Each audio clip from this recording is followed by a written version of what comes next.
Hello everyone, welcome to insight SSB YouTube channel. तो अब हम स्टार्ट करने वाले हैं अपनी सीडीएस एग्जाम की preparation. You know that it is coming up with in 1 month, right? तो हमारे लिए जो सीडीएस एग्जाम का जीएस पोर्शन है that gets a little difficult because it is UPSC examination, और जो जीएस पूछी जाती है उसका डिफिकल्टी लेवल थोड़ा हाई होता है when it comes to CDS examination. It is not very similar to AFCAT, जैसे इसमें वन लाइनर क्वेश्चन पूछे जाते हैं। सो आपके लिए जो इंपॉर्टेंट हो जाता है सीडीएस के लिए, that is that you have in depth knowledge of everything whatever you are studying. Okay, तो जैसे कि मैंने एफकैट की सीरीज रिलीज करी थी, इस बार करंट अफेयर्स तो पूछे गए नहीं थे ज्यादा, लेकिन जो हमारी स्टैटिक प्लस करंट अफेयर्स वाली एक सीरीज थी उसमें से directly every shift has got like there were 3 shifts that has got direct questions out of it.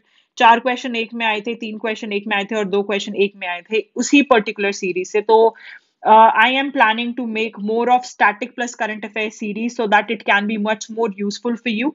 ठीक है? अब आपको किस चीज का ध्यान रखना है, that whatever I am teaching you, you go and analyze it a little more in depth. मैं आपको maximum knowledge तो provide करूंगी, but whatever I'm discussing with you in this series, they are very, very important areas, okay? And also there has been a coverage of part 1 to part 9 of the current affairs series for CDS. Please go and look out for it. वो आपको playlist मिल जाएगी एक, उसके अंदर इतने ज्यादा important questions हैं कि उसमें से there are lot of chances कि एटलीस्ट 4 से 5 क्वेश्चन आपके आ जाएंगे। तो आप उसको प्लीज कवर करें अच्छे तरीके से, ठीक है? उसके अलावा I am also starting up with this series जिसके अंदर करंट प्लस स्टैटिक मिला के हम लोग कर रहे हैं ऑर्गेनाइज आपके लिए, ताकि आपको थोड़ा ज्यादा बेनिफिट मिल सके। Also if you have issues related to polity, economics, etc., or you're not able to judge that what is to be read or what is to be revised at the end moment, so there are these courses that are available on the Insight SSB app. You can go and check it out. It will be very much useful for you, and the link for the same will be in the description box. Also, we have released this current affair PDF for CDS to 2020. इसमें आपके monthly PDF आपको available हो जाएगी. You can download it and you can get it printed for yourself. Also, we will be including all our YouTube current affair PDF into this particular course itself, so you can go and take it. Also, one more thing is there that you will get in the end 2 full-length current affair mock test. और जो ये mock test होंगे ये time based रहेंगे, ठीक है? Plus you will get your rank. आपको पता चल जाएगा that what position do you hold after reading all of this current affairs. Okay, now moving on to the main part, that is current affairs. अब हम discussion start करते हैं। पहली हमारी जो video रहेगी that is defense related, so let's begin with it. So when we talk about defense oriented question that come in CDS, तो दोनों टाइप में आते हैं। एक आते हैं आपके static related और एक आपके आते हैं current oriented. Okay, so what we'll do is that we will be dealing with these both kind of questions holistically together. Okay, and we'll be forming 2 to 3 parts depending upon the length of the video for the very same thing. So Operation Polo, अगर हम बात करें तो पुराने time के भी आ जाते हैं operations that have been held, like जैसे ऑपरेशन पोलो है या ऑपरेशन विजय है। So it was related to which, इस तरीके के यहाँ पे क्वेश्चन आ जाते हैं, right? So what we are going to do is that will deal with such kind of operations that has happened before, तो उसके आने के भी चांसेस होते हैं। सो ऑपरेशन पोलो की अगर हम बात करें, so you must have been you know noticing that हमारे इंडिपेंडेंस से पहले there were these princely states, okay? And what happened is that Britishers asked them that you can stay alone, you it's not important that आप किसी भी you know country को join करें, India या फिर Pakistan. So this was the case. तो basically जो हैदराबाद के निज़ाम थे उनको कन्विंस करना to add up its you know territory into the Indian Union. So this was taken care of, and इसके लिए कौन सा था? ऑपरेशन पोलो था। okay, so basically according to operation polo, the rule of Nizam that ended Indian armed forces led to this incorporation of this particular princely state of Hyderabad into the Indian Union. Okay, talking about the next one, that is Operation Vijay. ये किससे related है? ये actually this was for liberation of Goa. So जैसे कि princely states थे, they were also not under Indian territory, ऐसे ही कुछ एरियाज थे that were not under Indian territory. Okay, so Portuguese जो थे they were still ruling it. So 1961 में फाइनली जो कुछ एरियाज थे, जैसे कि you know some districts of Goa, your Daman and Diu, Dadra and Nagar Haveli. सो इसके कुछ पोर्शंस थे that were under Portuguese control, तो इसको हटाया गया था। एंड इसमें तीनों फोर्सेस यूज की गई थी, air, sea and land strikes, all these things were involve. अब अगर हम बात करते हैं, this was the time when Goa got liberated, but when we talk about statehood of Goa, तो it happened in 1987. Okay, तो आपको प्लीज एक चैप्टर जो अपना पॉलिटी के अंदर आता है, you must have covered it till now because static आप लोगों ने सबने कवर कर ही लिया होगा। तो आपने देखा होगा स्टेटहुड वाले क्वेश्चंस आ जाते हैं, कभी कभी सीडीएस पूछता है, ठीक है, स्टैटिक में। Though we are doing defence, I am still telling you these things, please take a note of it. अगर आपने नहीं करे हुए, कवर कर लीजिएगा कि कौन सा स्टेट कब फॉर्म हुआ था, ऐसे क्वेश्चन डायरेक्टली पूछ लिए जाते हैं कभी कभी। टॉकिंग अबाउट ऑपरेशन ट्राइडेंट 1971, तो ये किस लिए हुआ था? This actually was launched by Indian navy, please make a note of it कि किसने करा है, इंडियन नेवी। ओके, तो ये कराची के जो one of the port city of Pakistan, that is Karachi. तो इंडिया पाकिस्तान का वॉर चल रहा था 1971 में, if you remember, this is the very same time जब बांग्लादेश सेपरेट हुआ था, ओके, फ्रॉम पाकिस्तान। तो उस टाइम पे चल रहा था। तो this operation was the first operation जिसमें एंटी शिप मिसाइल्स भी यूज की गई थी। Okay, and this operation is led by which particular defence forces? तो इंडियन नेवी का है ये। ओके, तो इसी बेसिस पे जो हम नेवी डे सेलिब्रेट करते हैं, that is December 4th, to mark the success of this particular operation. ठीक है, नेक्स्ट आता है ऑपरेशन मेघना हेली। तो मेघना हेली ब्रिज जो ऑपरेशन है, this is also in 1971, please take a note of this. तो ये किस लिए था? ये बांग्लादेश, मैंने जैसे आपको बताया, लिबरेशन वॉर उस टाइम पे चल रहा था, तो उसको सपोर्ट करने के लिए था। So this was basically an aerial operation and India supported Bangladesh in the very same operation. Next is Operation Blue Star, okay, and this started in 1984. तो ये जो था 1984 के अंदर हुआ था ये पर्टिकुलर ऑपरेशन आपका। अब ये बहुत ज्यादा इंपॉर्टेंट है, इसका सिंपल एक रिलेशन रखना है, दैट इज गोल्डन टेम्पल। ठीक है, तो गोल्डन टेम्पल से रिलेटेड है, वहां पर कुछ टेररिस्ट ग्रुप था that accommodated itself into golden temple, तो उसको बाहर निकाला गया था वहां से। तो that is operation blue star. It actually it was related to Khalistan issue, and उस टाइम पे काफी ज्यादा अपराइजिंग थी, तो उस चीज से रिलेटेड है ये। ठीक है, एंड इंदिरा गांधी के टाइम की बात है ये, तो प्लीज आप इसे अच्छे से याद रखेंगे। ऑल्सो एक ऑपरेशन वुडरोज करके था, that was immediately after operation blue star, because ये थोड़ा रिलीजियस मैटर इन्वॉल्व हो गया था, तो you know that religious uprising बहुत ज्यादा जल्दी होती है, right?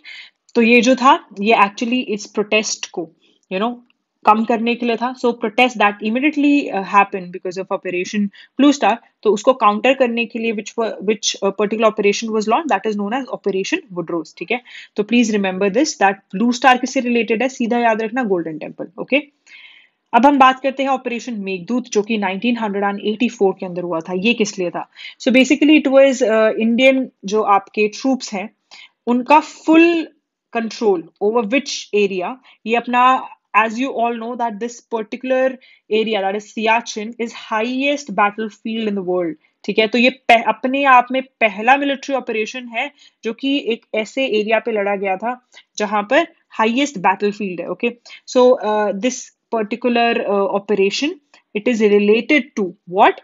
It is related to control of entire Siachen glacier by the Indian troops। Okay, next आता है ऑपरेशन कैक्टस। ऑपरेशन कैक्टस की अगर हम बात करते हैं 1988, तो ये किससे रिलेटेड था? एक्चुअली देयर वाज सम कूप इन मालदीव्स। ठीक है, मालदीव्स की capital is male. Okay, remember this. तो मालदीव्स के अंदर एक कूप हैपेंड, किसने किया था? It is known as PLOT. PLOT की फुल फॉर्म क्या है?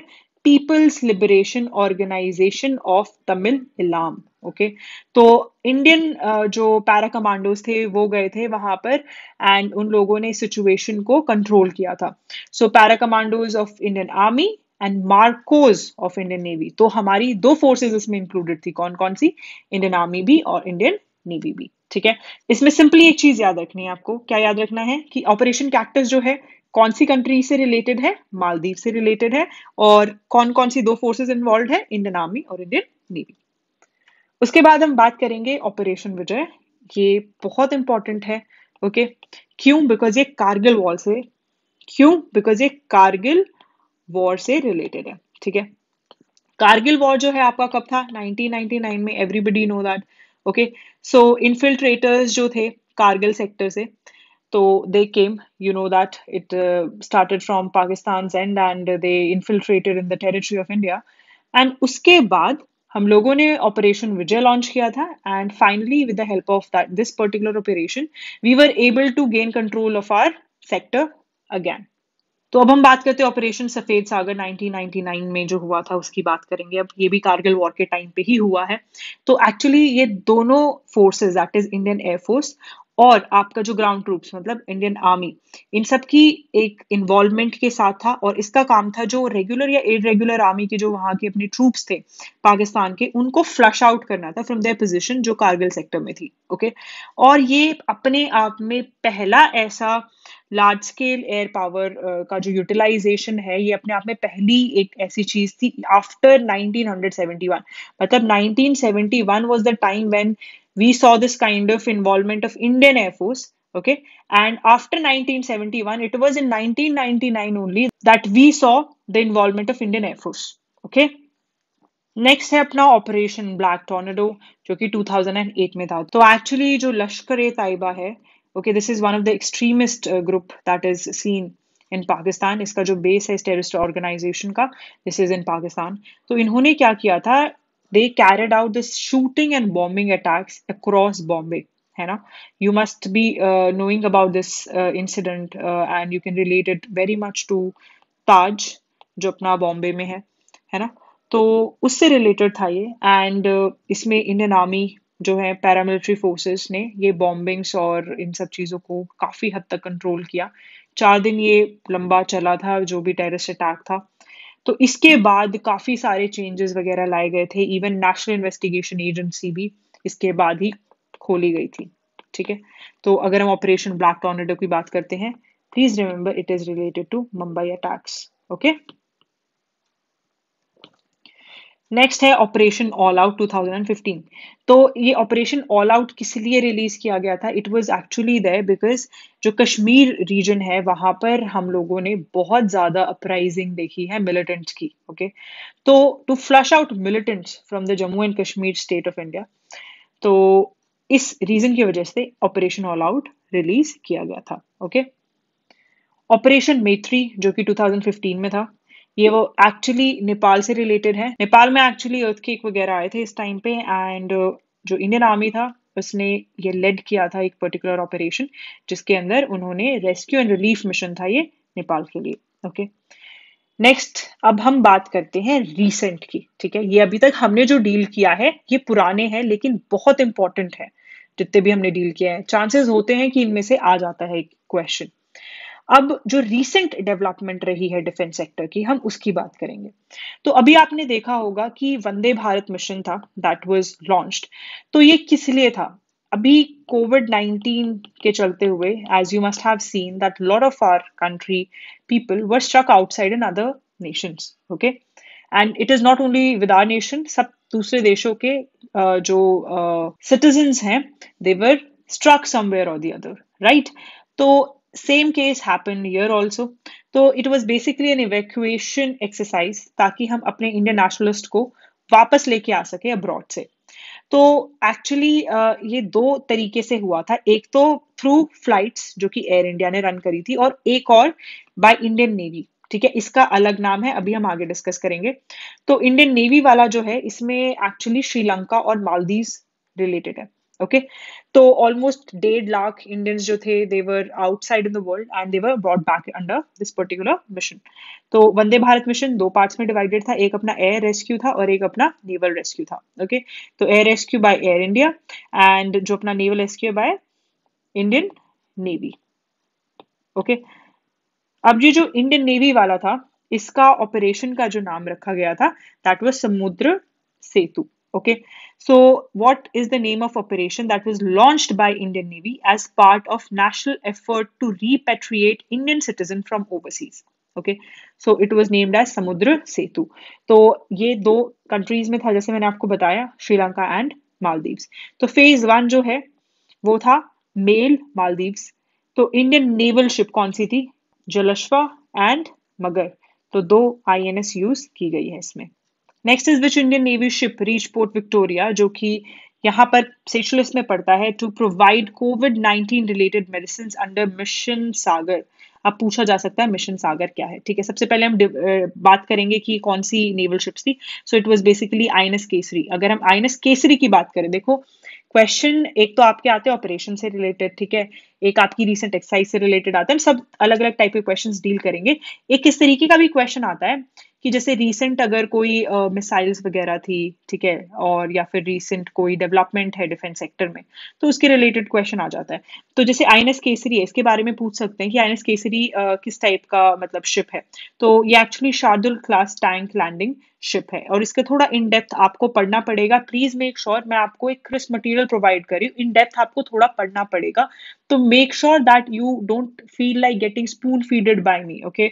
आई am providing you the material, लेकिन आपको इंपॉर्टेंट एरियाज बता रही हूँ along with certain other information that is important, लेकिन थोड़ा in depth आप भी पढ़े because it is a UPSC level examination and I can expect that you people are graduates and do focus upon some things that I'm telling, है ना। थोड़ा उसको in depth भी आप पढ़ने की कोशिश करो।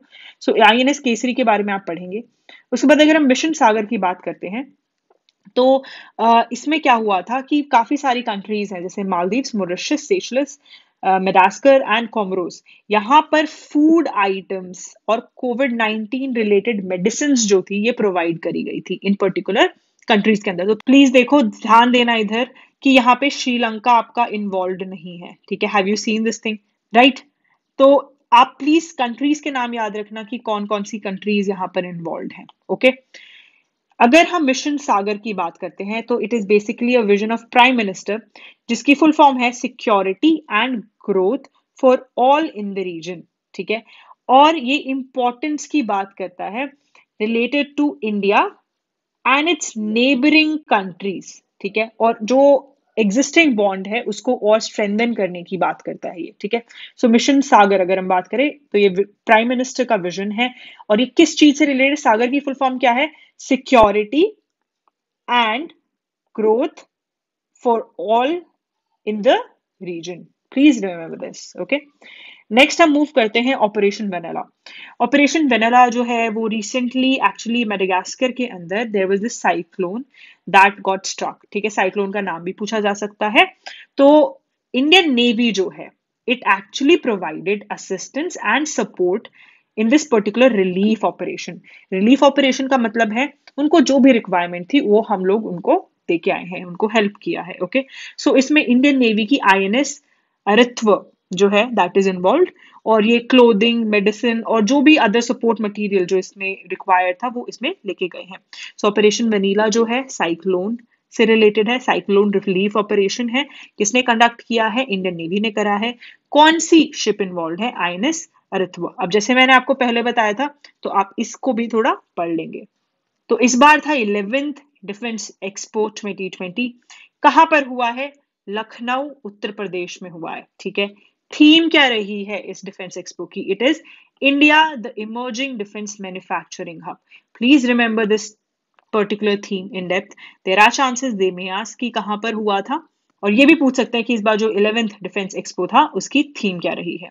Next is region portals. Region portal is very important. Why? Firstly, it is related to defense, and second thing is that CBS exam में काफी ज्यादा portals पूछे जाते हैं, ठीक है। तो when I talk about region portal, it is indigenization of the defense sector. तो defense में as you know that there is lot of intake. हम लोग बहुत सारी डिफेंस इक्विपमेंट्स इनटेक करते हैं from other countries, okay, import लेते हैं उनका। तो the fact is that lot of money goes into importing the things from other countries. So we are actually developing ourselves in a formation that we ourselves start manufacturing and making good defense equipments, okay. So it is related to indigenization of the same thing. So it is developed by whom? It is developed by Department of Defense Production. Please remember this. अब इसका main objective क्या है? As I talked about, indigenisation है इसका main जो role है, and as we know that maximum चीजें जो हैं that is under defence of defence is under public sector, ठीक है। What is public sector? Public sector का मतलब होता है गवर्नमेंट, ठीक है। सो जितनी भी जो डेवलपमेंट्स होती है, मैन्युफैक्चरिंग होती है, it is very much related to government sector itself. Now what they are doing is that they are trying to open it up for the private sector, ठीक है। तो प्राइवेट सेक्टर के लिए अब हम ओपन करना चाह रहे हैं डिफेंस सेक्टर को।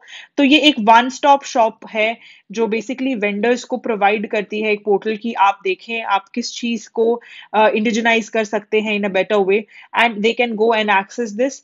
तो this is the basically Srijan portal. So Srijan portal की पहली बात हमें याद रखनी है कि it is a indigenisation portal. Second चीज हमें याद रखनी है कि बनाया किसने है, डिपार्टमेंट ऑफ डिफेंस प्रोडक्शन ने। किस चीज से रिलेटेड है कि प्राइवेट सेक्टर को भी इन्वॉल्व कर सके, ठीक है। The next one is S-400 missile system. ये काफी ज्यादा न्यूज में रहा है और काफी टाइम से न्यूज में रहा है, ठीक है। Now when we talk about S-400 ये हमारा किसके साथ इनिशिएटिव है, it is with Russia, please remember this thing, okay.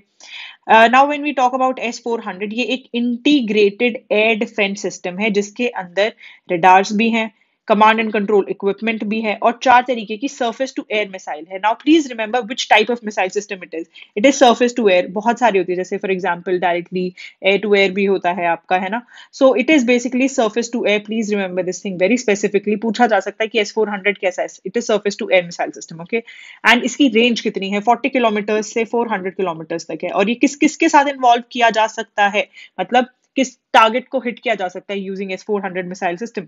So it can actually shoot down aircraft, drones, cruise missile, ballistic missile. So they can actually act upon almost everything, ठीक है। And it has been developed by Russia. So we are expecting that Russia should deliver it faster than what the delivery date they have given us. Next is Marich. So Marich की अगर हम बात करें, this is indigenously developed torpedo decoy system. Now please remember it is indigenous, मतलब that it has been made by our country itself. India ने ही बनाया है, okay. Now which particular defense organization has it been included? So it is basically for Indian Navy, okay. Now अगर हम torpedoes की बात करते हैं, what exactly is torpedo? So as you must be knowing that it is used in warfare that is fought with in the water system. तो under water जो warfare लड़ा जाता है उसमें टॉर्पेडोज की इन्वॉल्वमेंट होती है और ये हमारी किस केपेबिलिटी को इम्प्रूव करेगा? सबमरीन्स में टॉर्पेडोज यूज होती हैं तो एंटी सबमरीन वॉरफेयर में। So if we have to fight a war against any other country submarine तो उसको ये बूस्ट करते हैं उस केपेबिलिटी को, इंडियन नेवी की, ठीक है। अब देखो डिजाइन और डेवलप दोनों ही डीआरडीओ ने किए हैं, ओके। और ये किसके साथ करे हैं? भारत इलेक्ट्रॉनिक्स लिमिटेड के साथ। Now this is one of the PSUs, okay. It is not a private sector thing, it is PSU, public sector undertaking के अंडर आता है ये चीज, ओके। सो इसकी जो डेवलपमेंट है it is indigenous, please remember DRDO ने डेवलप किया है, इंडियन नेवी के लिए डेवलप किया है और इसका जो मेन रोल है that is to boost anti submarine warfare. Next is Pinaka. Pinaka has also stayed in news quite a lot. So it is first ever thing that has been manufactured by private sector. Okay. So it has been fully manufactured by private sector. अब manufacturing में और development में difference होता है, ठीक है। अगर हम डेवलप्ड की बात करेंगे तो ये करा है defence research and development organisation that is DRDO, okay. Please remember word कौन सा यूज किया जा रहा है, डेवलप्ड या मैन्युफैक्चर? डेवलप का मतलब होता है उसको पूरा डिजाइन जो भी करना है, what should be there inside it. तो development has been done by DRDO। लेकिन अगर हम मैन्युफैक्चरिंग की बात करते हैं, मतलब इसकी प्रोडक्शन कहाँ की गई है, सो production has been completely done by private sector. There has been no involvement of any PSU etcetera, ठीक है। Directly development by DRDO and manufactured by the private sector. Pinaka exactly क्या है? Pinaka is a rocket, okay, and it is a multi-barrel rocket launch system, ठीक है, and it has been completely developed by DRDO and manufactured by private sector. So with this we end up with our part 1 for CDS, defense related current affairs plus your static portion, ठीक है। तो अब मैं इसका second part लेके आऊंगी, उससे पहले आपका एक काम है that you please revise all of it, whatever has been provided to you, अच्छे से इसको रिवाइज करेंगे। नेक्स्ट में भी मैं लेके आऊंगी जो इंपॉर्टेंट एरियाज हैं जहां से क्वेश्चन आता है, प्लीज अपना स्टैटिक पे फोकस मैक्सिमम रखो, ठीक है। करंट अफेयर्स भी पढ़नी है बिकॉज उससे रिलेटेड क्वेश्चंस आते हैं सीडीएस एग्जाम के अंदर। But this time we have seen कि प्रीलिम्स जो हुआ है अपना सिविल सर्विसेज का, उसमें काफी कम क्वेश्चन पूछे गए हैं करंट से। And even the same thing happened in AFCAT की एक भी क्वेश्चन नहीं आया था करंट से, okay. But this is not the case with our CDS exam. Of course इसमें आएगा बिकॉज 120 क्वेश्चन होते हैं, there is no chance that they will not include current affairs in it, they will include it. And even जो आपका polity और आपका अपना geography वाला जो एरिया एक्सेट्रा ये सब आता है, ये in relation to what is been happening in the world, it comes related to it, ठीक है। तो आपको जो अभी मेजर काम करना है दैट इज अपनी जो रिविजन आप कर रहे हैं उनको अच्छे से करें स्टैटिक पोर्शन की, and make sure that whatever current affairs we are providing उसको अच्छे से करें। Please stay dependent on us only for the current affairs portion, okay? Static अगर आपको करना है तो static is available on Insight SSB app, and we have the course for the very same thing। अगर आपको किसी भी section में दिक्कत आ रही है, whether it's polity or it's geography, it's history, you can go for our material and you can understand how to go about it and what are the important areas, you can do that। But please stay tuned with us for the current affairs portion that we are covering right now, and I'll also try and include certain important polity related videos as well जो आपको ये direct कर देगी कि पढ़ना क्या है अभी आखिरी के टाइम पे, okay? So if you like this video, please make sure that you share it amongst maximum number of your friends. Plus, please do hit a like button and also subscribe if you haven't already. All the best, guys.